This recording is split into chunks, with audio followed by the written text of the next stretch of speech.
Hey guys, welcome to another episode of Tech Talks. I am currently in California, right outside of Yosemite National Park, and I thought it would be a good time, it's very, very sunny out, to talk to you about something that is pretty relevant to my tech life. And I brought up the sun because it's actually about a solar panel that I've installed on my car. So there's my car right now, and I have a solar panel installed on the top, and I have a battery inside, and an entire system set up, so I figured I'd let you guys take a little peek inside, see how I've done it, and maybe learn a thing or two.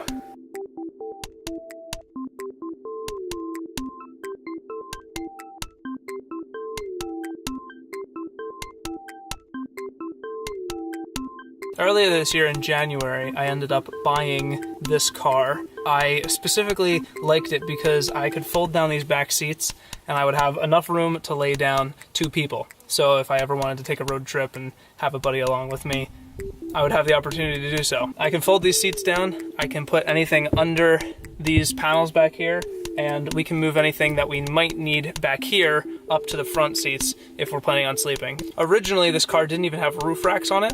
I actually had to find the sidebars on eBay. I bought them, had to drill right into the roof, and then I added those. And then on top of that, I had to buy the crossbars, so I got the crossbars. And then after the crossbars, I finally could install the panel. So I screwed the panel into the crossbars. I drilled a hole through the ceiling, and I drilled it right through the antenna. And that section was basically already there. I put some silicone around it to seal everything up. I accidentally drilled all the way through the ceiling. I was planning on running it through the interior, but this wire's not very flexible. And along with that, I made a hole, so I figured I might as well just go right through there, which it ended up working out pretty well. I use a couple of clips to keep everything pinned down, and that keeps all the wire off to the side. Then I have my charge controller, and the charge controller is simply meant to keep the panel at a constant voltage when it comes in to the battery, and it also prevents the battery from being overcharged. And that gives me a pretty good idea of how much charge I have left in my battery. This is a 100 amp hour battery. I can basically use about half of that. I tend to use maybe 1/3 of it, maybe even a quarter.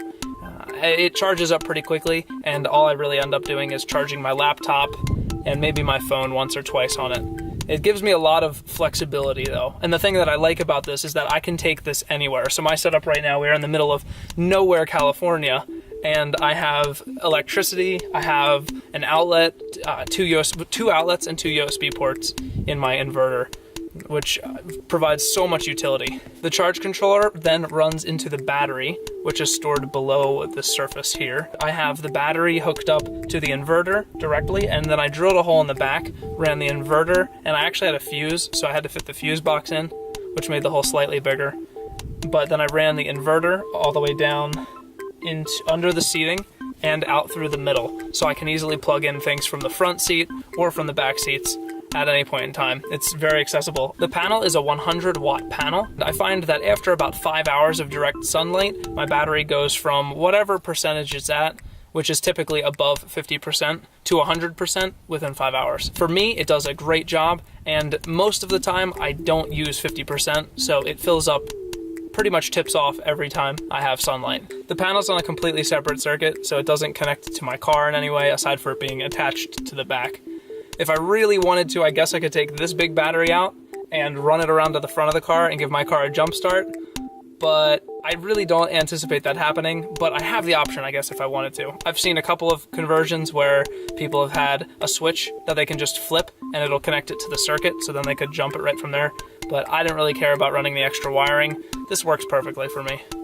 Personally, I'd say this battery and the panel are probably overkill, but honestly, it was a pretty affordable system, and installing it on my car was a little bit more of a project that I just kind of wanted to mess around with, more so than any sort of really important necessity.